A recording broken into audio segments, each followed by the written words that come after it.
తండ్రి,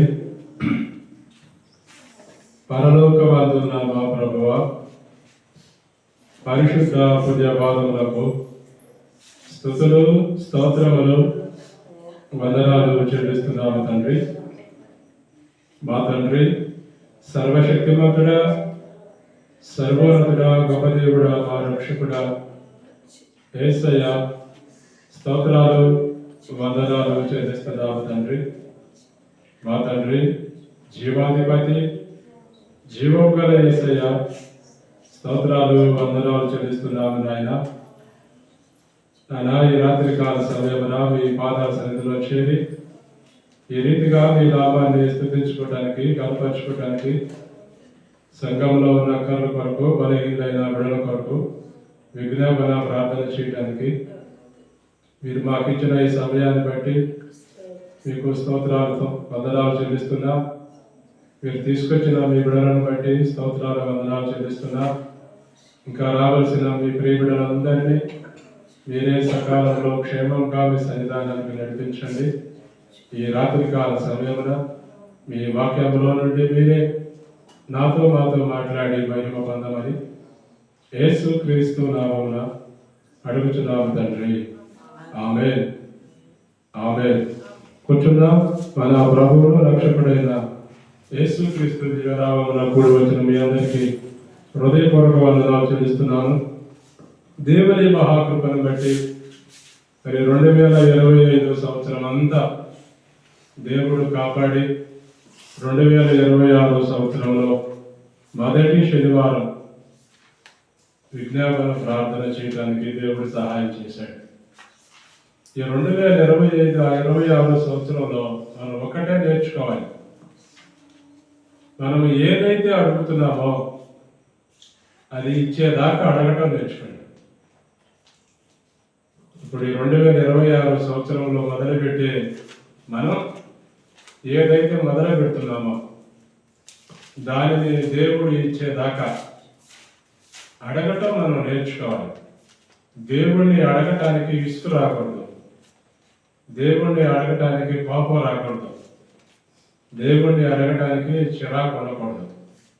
దేవుణ్ణి అడగటానికి ప్రేమ ఉండాలి, దేవుణ్ణి అడగాలంటే భయం ఉండాలి.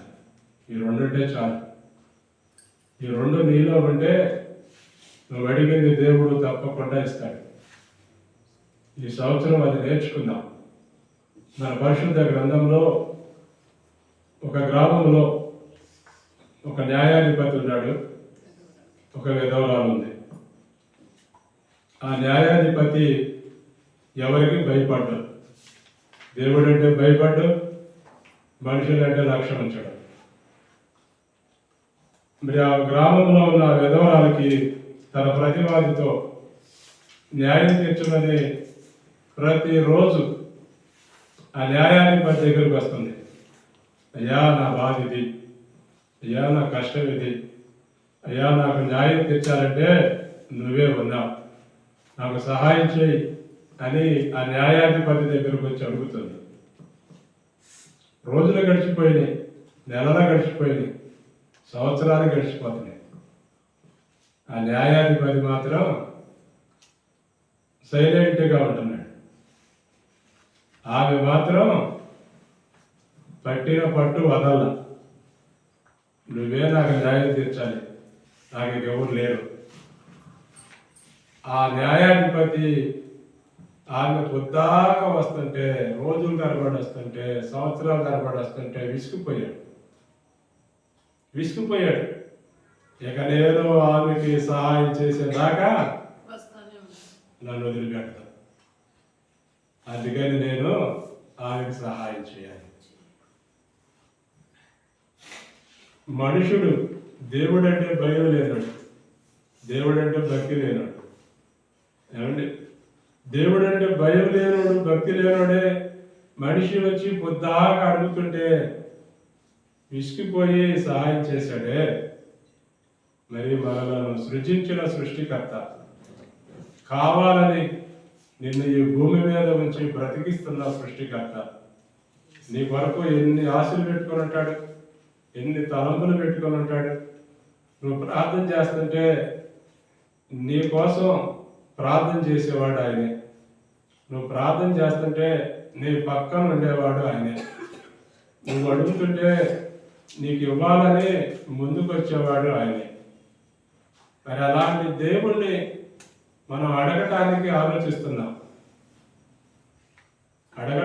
ఆలోచిస్తున్నామంటే మనం ఎంత వెనకబడిపోయి ఉన్నామో అర్థమవుతుంది. మనం చాలా భక్తి విషయంలో, విశ్వాస విషయంలో మనం వెనకబడిపోయాం. అందుకనే మనుషుల్ని అడగటానికి పరిగెత్తుతున్నాం, కానీ సృష్టికర్త అయిన దేవుణ్ణి అడగటానికి ముందుకు రాలేకపోతున్నాం. కనుక మనం ఒకటే నేర్చుకుందాం. ఈ సంవత్సరం నువ్వు ఏదైతే అడుగుతున్నావో అది ఇచ్చే వరకు అడుగు. దేవుడు తప్పకుండా నీ ప్రార్థన వినే నీకు ప్రతిఫలం ఇచ్చి నిన్ను దీవిస్తాడు. చదువుదాం మన పరిశుద్ధ గ్రంథంలో నుండి కీర్తనల గ్రంథం 77వ కీర్తన 77వ కీర్తన 1 నుంచి 3 వచనాలు. 1, 2, 3. నేను ఎలుగెత్తి దేవునికి మొరపెట్టుదును, ఆయనకు మనవి చేయుదును. దేవుడు నాకు చెవియొగ్గు వరకు నేను ఎలుగెత్తి ఆయనకు మనవి చేయుదును. నా ఆపత్కాలమందు నేను ప్రభువును వెతికితిని. రాత్రివేళ నా చెయ్యి వెనుకకు తీయకుండా చాపబడి ఉన్నది. నా ప్రాణము ఓదార్పు పొందనల్లకై ఉన్నది. దేవుని జ్ఞాపకం చేసుకున్నప్పుడు నేను నిట్టూర్పు విడుచుచున్నాను. నేను ధ్యానించినప్పుడు నా ఆత్మ కృంగిపోవచ్చున్నది. చాలు. నేను ఎలుగెత్తి దేవునికి మొరపెట్టుదును, ఆయనకు మనవి చేయుదును. దేవుడు నాకు చెవియొగ్గు వరకు నేను ఎలుగెత్తి ఆయనకు మనవి చేయుదును. మన పరిశుద్ధ గ్రంథంలో మనం చదువుతున్నాం ఈ మాట. దేవునికి నేను మొరపెడుతున్నా, దేవునిని నేను సహాయం అడుగుతున్నా, దేవునికి నేను కేక వేస్తున్నా. నా కేక ఆయనకు వినపడే వరకు, నా కేక ఆయనకు వినపడి నాకు సహాయం చేసే వరకు నేను ప్రార్థన చేయకుండా ఉండలేను. ఆ భక్తుడు తీర్మానం చేసుకున్నాడు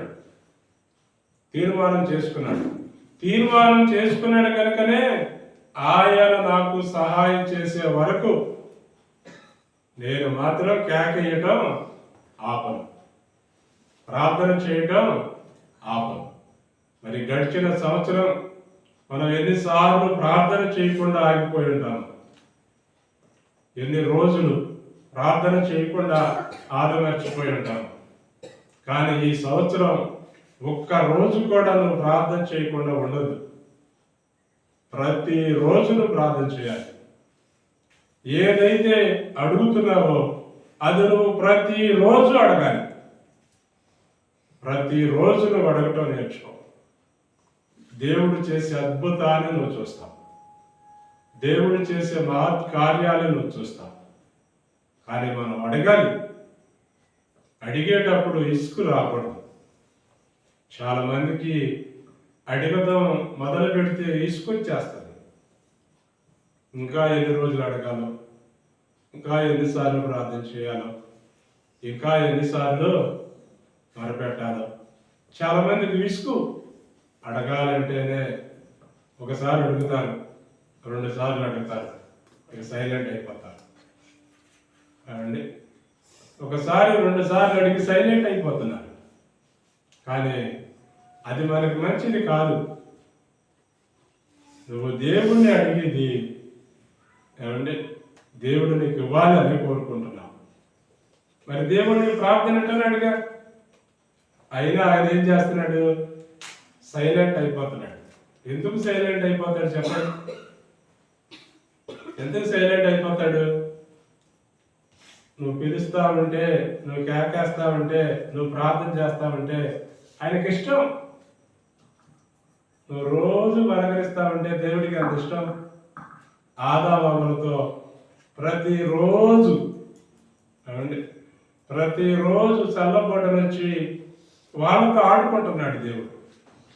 అసలు అంత సంతోషపడుతున్నాడు వాడు మాటలు వినే, వాళ్ళు ఆడుకుంటుంటే చూసి వాళ్ళు పలకరిస్తూ ప్రతిరోజు దేవుడు వాళ్ళతో మాట్లాడుతున్నాడు, వీళ్ళు ఆయనతో మాట్లాడుతున్నారు. అసలు ఎంత కమ్మగా ఉంటుందో. మనం ప్రతిరోజు మాట్లాడాలి, అది అలవర్చుకోవాలి. ప్రతిరోజు నీ కుటుంబంలో ఉన్న వాళ్ళతో నువ్వు రోజు మాట్లాడాలి. ఒక్కరోజు కూడా మాట్లాడకుండా ఉండకూడదు. మాట్లాడటం నేర్చుకోవాలి. చాలామంది భార్యాభర్తలు కూడా మాట్లాడుకోరు, ఇంట్లో ఉన్న తల్లిదండ్రులు కూడా మాట్లాడుకోరు, ఏమండి అన్నదమ్ముడు మాట్లాడుకోరు, ఏమండి మరేం చేస్తారు? ఫోన్ చూసుకుంటా ఉంటా. నీ గదిలో నువ్వు ఫోన్ చూసుకో, నా గదిలో నేను ఫోన్ చూసుకుంటా. ఏమండి మాటలు లేవు ఇప్పుడు ఈ రోజుల్లో. అవసరమైతే ఫోన్లోనే భర్తకి చాటింగ్, భార్యకి చాటింగ్.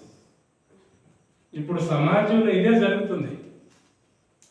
పక్కనే ఉన్న భార్య భర్తతో మాట్లాడతలేదు, పక్కనే ఉన్న భర్త భార్యతో మాట్లాడతలేదు, పక్కనే ఉన్న పిల్లల తల్లిదండ్రులు మాట్లాడతలేదు.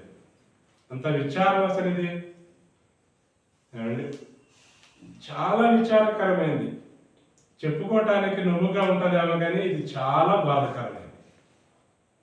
ఎందుకంటే నువ్వు చిన్నప్పటి నుంచి వాడితో మాట్లాడకుండా ఉంటాడు, ఏమవుతాడు తెలుసా? మోగోడైపోతాడండి.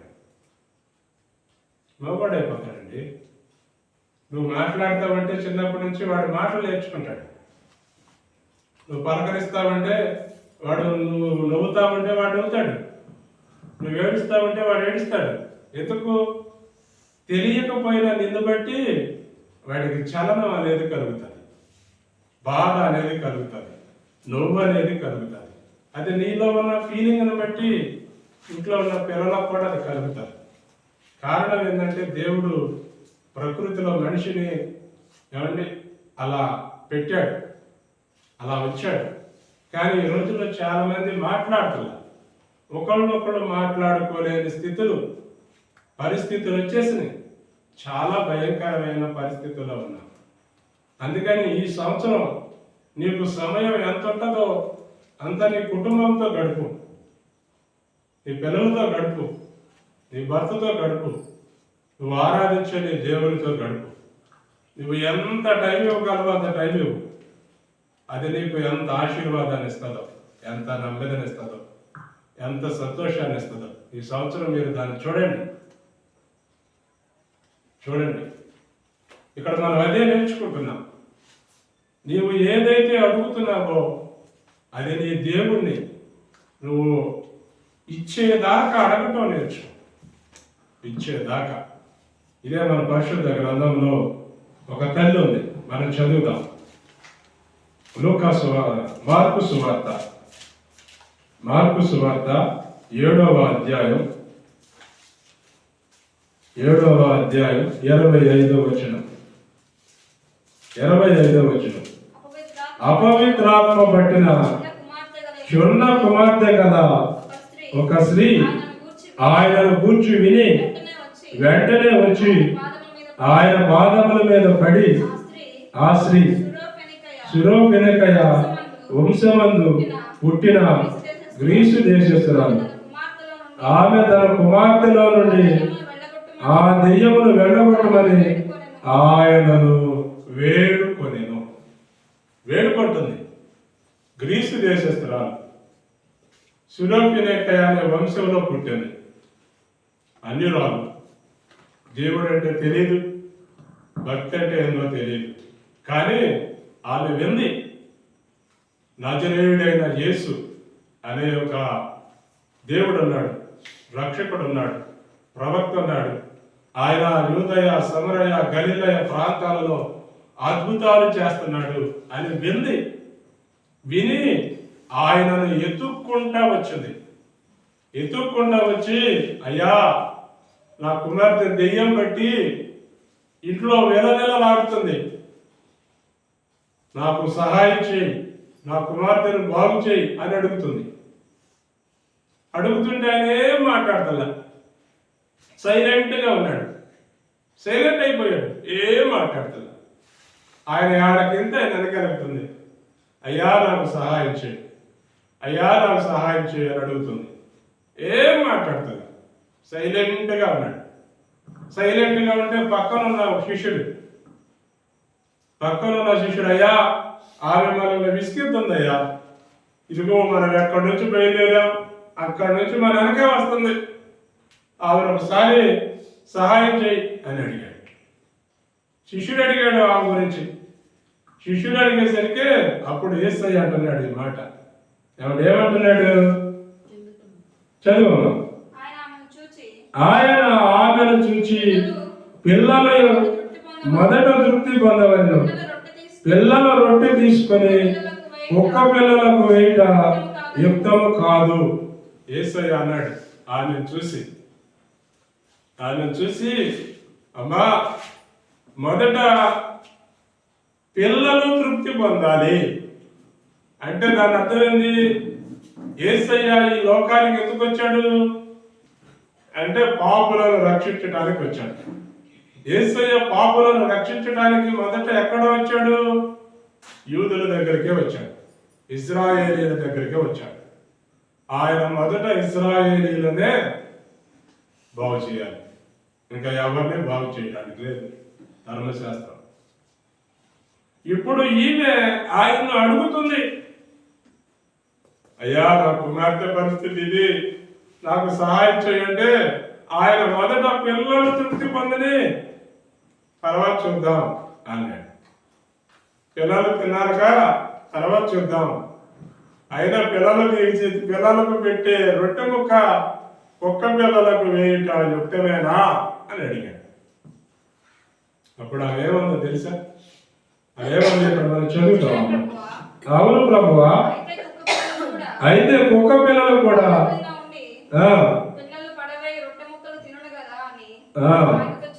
అబ్బా. ఆయన ఆమెను చూసి పిల్లల ఎదుట మొదట తృప్తి పొందవలెను, పిల్లల రొట్టె తీసుకుని కుక్క పిల్లలకు వేయట యుక్తం కాదని. అందుకు ఆమె నిజమే ప్రభువా, అయితే కుక్క పిల్లలు కూడా బల్ల మీద ఉండి పిల్లలు పడవేయి రొట్టె ముక్కలు తినను కదా అని ఆయనతో చెప్పారు. అర్థమైందా మీకు? మనం భోజనం చేస్తామండి, ఇంట్లో కూర్చొని భోజనం చేస్తున్నాం. భోజనం చేస్తున్నప్పుడు మనం తినే ఒక్కొక్క వెతికి ఏమవుతుంది? కింద పడతాం. కింద పడ్డ వెతుకు నువ్వు తింటావా? తినవు. ఎందుకు తినవు? అది ఇసుకైపోయింది, ఆడైపోయింది. దానికి మనం ఏం తింటాం? తినలేం. కానీ అవేమంది? తనను అంతగా తగ్గించుకుంది. అవును ప్రభువా, బల్ల కింద పడే రొట్టె ముక్కలు కుక్క పిల్లలు తింటే కదా అనగానే యేసయ్య అసలు ఆ మాటకి ఏమన్నాడో చూడండి. అందుకు ఆయన ఆ మాట చెప్పినందున ఎండుము, నీ దెయ్యము నీ కుమార్తెను వదిలి వెళ్ళిపోయింది. ఆమె యేసయ్య వెనక వెళ్ళకపోతే, కేకయ్యకపోతే, బ్రతిమలాడుకోకపోతే, తగ్గించుకోకపోతే, ప్రార్థన చేయకపోతే ఆమె కూతురు బాగుపడేదేనా? ఎప్పటికీ బాగుపడేది కాదు. ఆ దెయ్యంతోనే ఏమండి ప్రాణాలు విడిచి హింసలు పడి బాధలు పడి సత్య నరకానికి పోయింది. కానీ ఆ ఏం చేస్తుంది? నా కూతుర్ని బాగు చేయగలిగిన వాడు ఈయనొక్కడే, ఇంకెవడు లేడు. ఈ భూమి మీద నా కుమార్తెని ఎవడు బతికి లేడు, ఆయన ఒక్కడే బాగు చేయగలడని ఆయన వెంట వెళ్ళింది, బ్రతిమలాడింది, కేకలు వేసింది, మరపెట్టింది. దేవుడు బాగు చేసేదాకా ఆయన పాదాలు పట్టుకోవాలి. ఈ రాత్రికాల సమయమున దేవుని సన్నిధిలో ఉన్న మనం ఇదే నేర్చుకోవాలి. నువ్వు ఏదైతే అడుగుతున్నావో అది ఇచ్చేదాకా నువ్వు యేసయ్య పాదాలు వదలకు, దేవుని పాదాలను వదలదు. ఆయన పాదాలు పట్టుకొని రోజు గోజాడు. నువ్వు రోజు అడుగు, దేవుడు అద్భుతాన్ని నీ జీవితంలో చేస్తాడు, మహత్కార్యాన్ని నీ జీవితంలో జరిగిస్తాడు.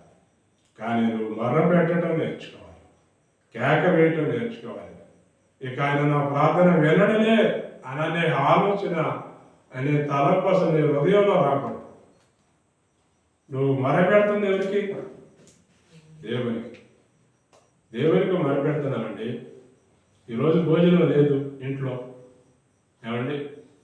భోజనం లేదు, నీ చేతిలో డబ్బులు లేవు, ఏం చేస్తావు? భర్త దగ్గరికి వెళ్ళి, అయ్యా ఈరోజు ఇంట్లో భోజనం లేదు, బియ్యం లేవు, సరుకులు లేవు, డబ్బులు లేవు, వెళ్ళి సరుకులు కొనుక్కొచ్చి భోజనం పెడతా అని అంటావు. టవాలవా? ఏమండి? అంతే సైలెంట్గా ఉంటారా? ఇందాక భోజనం పెట్టలేదంటే నువ్వు సైకిల్ అయిపోయావు, వేయలేదు కదా అన్నావుగా, నువ్వు వెళ్ళి అడగలేదుగా. అడుగుతా. మనం కూడా అంతే. నీకు ఏది అవసరమో ఆ ప్రతీది నువ్వు దేవుణ్ణి అడగటం నేర్చుకోవాలి. ఎప్పుడు పరిశుద్ధంగా మీటింగ్స్ పెట్టింది అనుకోండి, ఉప్పు కాడ నుంచి, ఏమండి, ఉప్పు కాడ నుంచి బియ్యం దాకా, ఏమండి, ప్రతీది దేవుణ్ణి అడుగుతాను. ఆమె సాక్ష్యం అదే. అమ్మా అసలు నీకు అసలు ఇంత మీటింగ్స్ నువ్వు ఎలా చేస్తున్నావు అని అడిగాను నేను ఒకసారి. ఏముందయ్యా, నేను ప్రతీది దేవుణ్ణి అడుగుతా. ప్రతీది దేవుణ్ణి అడిగితే మీటింగ్స్ కావాల్సిన సమస్తం దేవుడు చేస్తాడు. ఏమండి? అది మనం నేర్చుకోవాలి. నీకు ఏది అవసరమో అది దేవుణ్ణి అడుగుతూ నేర్చుకుంటే దేవుడు నీ జీవితంలో అద్భుతాన్ని చేస్తాడు. ఇక్కడ మనం అదే చదువుతున్నాం. ఇదే మన పరిశుద్ధ గ్రంథంలో లూకా సువార్త 11వ అధ్యాయం. లూకా సువార్త 11వ అధ్యాయం 5వ వచనం నుంచి చదువుదాం. ఇక్కడ ఒక మంచి మాట ఉంటుంది. నేను చెప్తాను నాకు, కానీ మీరు చదివితే బాగుంటుందని చదివిస్తాను. మరియు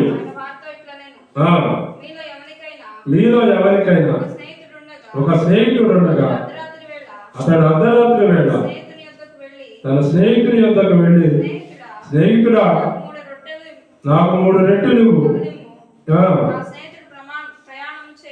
నా స్నేహితుడు ప్రయాణం చేయించు మార్గంలో నా యొద్దకు వచ్చి ఉన్నాడు, అతను పెట్టుటకు నా యొద్ద ఏమీ లేదని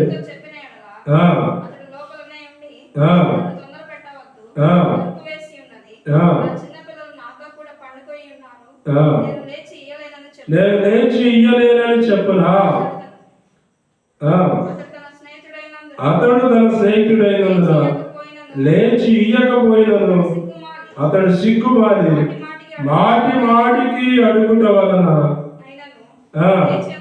లేచి అతనికి కావలసినవన్నీ ఇచ్చునని మీతో చెప్పుచున్నాను. 2 స్నేహితులు ఉన్నారు. ఆ స్నేహితుడు ఒకడో గ్రామంలో ఎక్కడో దూరంగా ఉన్నాడు. తన స్నేహితుడిని చూడాలని ఉదయం నుంచి ప్రయాణం చేసుకుని వచ్చాడు. వచ్చేసరికి రాత్రి అయిపోయింది. ఇతను ఉన్నదాన్ని తినేసేశారు, ఇంట్లో తినేసేసారు. ఏమి లేదు, తయారు చేసి పెట్టడానికి కూడా ఏమి లేదు, అయిపోయింది అంతా. అయిపోతే ఇతనికి తన ఇంటి పక్కన ఒక స్నేహితుడు ఉన్నాడు. వెళ్ళి ఆ స్నేహితుడిని అడిగాడు, స్నేహితుడా, ఇదిగో నా స్నేహితుడు అర్ధరాత్రి వేళ నా దగ్గరికి వచ్చాడు, నా దగ్గర ఉన్నదంతా అయిపోయింది కనుక అతన్ని ఖాళీ కడుపుతోనే పడుకోబెట్టలేదు కనుక నా యందు దయించి నా మీద ప్రేమ అంటే ఒక 3 రొట్టెలు ఇవ్వు, అతడికి భోజనం పెడతా అన్నాడు. అంటే అతడు అన్నాడు, ఇప్పుడు అర్ధరాత్రి వేళ వచ్చి గొడవ చేస్తానే వెళ్తున్నా, నువ్వు పిల్లలు పడుకున్నారు, నువ్వు గొడవబాబు అనుకున్నాడు. గొడవబాబు అంటున్నాడు. స్నేహితుడా, అర్ధరాత్రి వేళ వచ్చాడు నా స్నేహితుడు కూడా. అతడు నేను ఖాళీ కొడుకుతో పడుకోబెట్టలేను, నా యందు దయించి ఆహారం.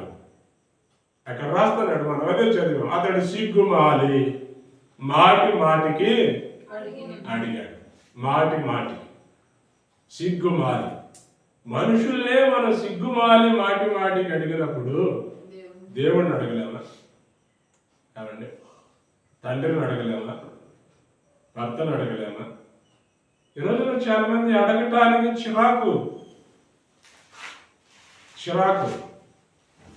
సిగ్గుమాలి నువ్వు మాటి మాటికి ఎప్పుడైతే దేవుణ్ణి అడుగుతావో దేవుడు నిన్ను దాటి వెళ్ళలేడు, అడుగు కూడా వేయడు.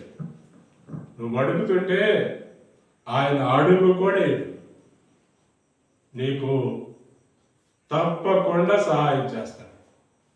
కనుక మనం ఈ రాత్రికాల సమయం మన దేవుని సన్నిధిలో ఉండ మనం ఒక్కటే నేర్చుకుందాం.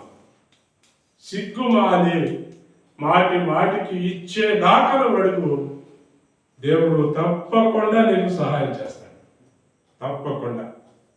కనుక మనం అదే నేర్చుకుందాం. దేవుడు మన కొరకే పరలోకాన్ని విడిచి లోకానికి వచ్చాడు. ఎందుకు వచ్చాడు?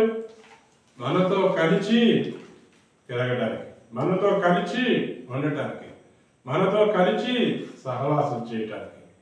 నీ పక్కనే ఉన్న నీ తండ్రిని, నీ పక్కనే ఉన్న నీ దేవుణ్ణి నువ్వు అడగలేకపోతున్నావంటే ఇక నువ్వు ఎక్కడికి వెళ్ళినా బాగుపడలేవు, నువ్వు ఎక్కడికి వెళ్ళినా స్వస్థత పడలేవు, నువ్వు ఎక్కడికి వెళ్ళినా దీవెన పొందలేవు. ఈ రోజుల్లో చాలా మంది ఎక్కడెక్కడికో పరిగెత్తుతున్నారు, ఎక్కడెక్కడికో ఆరాట పడిపోతున్నారు. నువ్వు ఎక్కడికి పోవాల్సిన అవసరం లేదు. దేవుడు నీ దగ్గరే ఉంటాడు, నీ పక్కనే ఉంటాడు. నువ్వు ఎక్కడైతే ఆరాధిస్తున్నావో అక్కడే నీ దేవుడు ఉంటాడు. నువ్వు ఆయనను కేక వేస్తే చాలు, ఆయనకు మొరపెడితే చాలు. ఈ రోజుల్లో చాలా మంది ఏమంటే హైదరాబాద్ అని, బెంగళూరు అని, మద్రాస్ అని ఎక్కడెక్కడికో పోతున్నారు. వ్యర్థం, అదంతా వ్యర్థం. కనుక నువ్వు దేవునికి మొరపెట్టు, దేవునికి కేకవే, దేవుని సన్నిధిలో మోకరించు. ఆయన నీ ప్రార్థన వింటాడు, నీకు ప్రతిఫలం ఇస్తాడు. నిన్ను జ్ఞాపకం చేసుకొని నిన్ను బట్టి నీ కుటుంబానికి కూడా ఆశీర్వదిస్తాడు. చిన్న ప్రార్థన చేద్దాం. ఈ రాత్రి కాల సమయంలో దేవుని సన్నిధిలో ఉన్న మనం ఒక చిన్న ప్రార్థన చేద్దాం. నేను ఎలుగెత్తి దేవునికి మొరపెట్టును, ఆయనకు మనవి చేయదు. దేవుడు నాకు చూపియకు వరకు నేను ఎలుగెత్తి ఆయనకు మనవి చేయదు. ఆయన నా ప్రార్థన విని నాకు సహాయం చేసే వరకు నేను ఆయన పాదాలు పట్టుకోవటం మానను. దేవుడు నీ ప్రార్థన వినేదాకా, నీ ప్రార్థనకు ప్రతిఫలం ఇచ్చేదాకా యేసయ్య పాదాలు వదలదు. కేకవి, మొరపెట్టు. దావీదు కుమారుడా, నజరేయుడైన యేసు, నన్ను దాటిపోవద్దు, నాకు సహాయం చేయి, నన్ను బాగు చేయి, నన్ను రక్షించు, నన్ను ఆశీర్వదించు, నాకు ప్రతిఫలం ఇవ్వు అని నువ్వు అడిగితే ఆగిపోతాడు. సాగిపోతున్న యేసయ్య ఆగిపోతాడు నువ్వు కేక వేస్తే. కనుక ఈ రాత్రి కాల సమయంలో మనం ఒక్కటే తీర్మానం చేసుకున్నాం. ఈ సంవత్సరంలో దేవునికి మొరపెట్టకుండా, దేవుణ్ణి అడగకుండా మనం భోజనం చేయొద్దు. తీర్మానం చేసుకుందాం. మనం అడిగేది ఏదైనా ఆయన ఇచ్చే వరకు ఆయన పాదాలు పట్టుకుని కేక వేద్దాం. మహాపరిశుద్ధుడు అయిన మా తండ్రి, పరలోకమందున్న మా ప్రభువా, పరిశుద్ధ పుణ్యపాదములకు స్తుతులు, స్తోత్రములు, వందనాలు చెల్లిస్తున్నాము తండ్రి. మా తండ్రి, సర్వశక్తిమంతుడా, సర్వోన్నతుడా, గొప్ప దేవుడా, మా రక్షకుడా, యేసయ్య, స్తోత్రాలు వందనాలు చెల్లిస్తున్నాము నాయన. అలా మీ పాదాలు పట్టుకొని సిగ్గుమాలి మాటి మాటికి అడుగుతున్నాం, వేడుకుంటున్నాం. మా దేవుడు నీవే అని, మా రక్షకుడు నీవే అని, మా విమోచకుడు నీవే అని, అయినా నీవు తప్ప ఈ లోకంలో మాకు సహాయం చేసేవాళ్ళు ఎవరు లేరని యేసయ్యా మీ పాదాలు పట్టుకొని అడుగుతున్నాం. మాకు సహాయం చేయండి.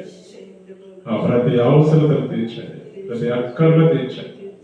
మమ్మల్ని దీవించండి, మమ్మల్ని ఆశీర్వదించండి, మమ్మల్ని స్వస్థపరచండి, మమ్మల్ని బాగు చేయండి. మా కుటుంబాల్లో ఉన్న కొరతలు లోట్లన్నీ తీర్చండి, సహాయం చేయండి బ్రహ్మ. ఈ రాత్రి కాల సమయంలో మీ పాదాలు కొట్టుకొని వేడుకుంటున్నాం, మీ పాదాలు కొట్టుకొని మరిపెడుతున్నాం. మాకందరికీ సహాయం చేయండి.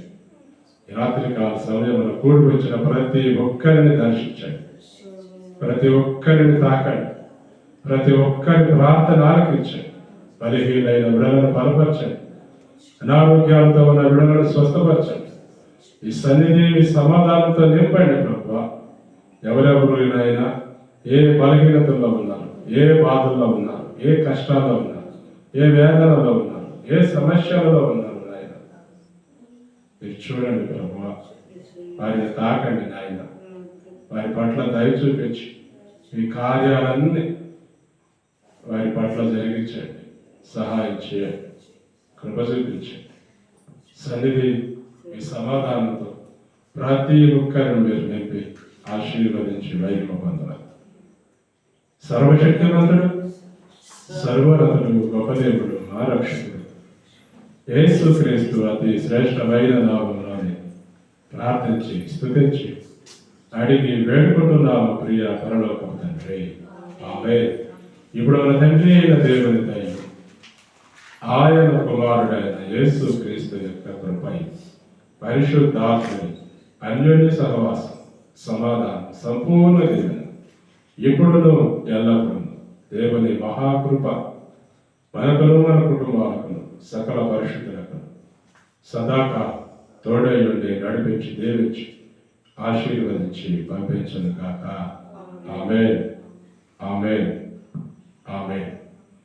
మీ అందరికీ వందనాలు.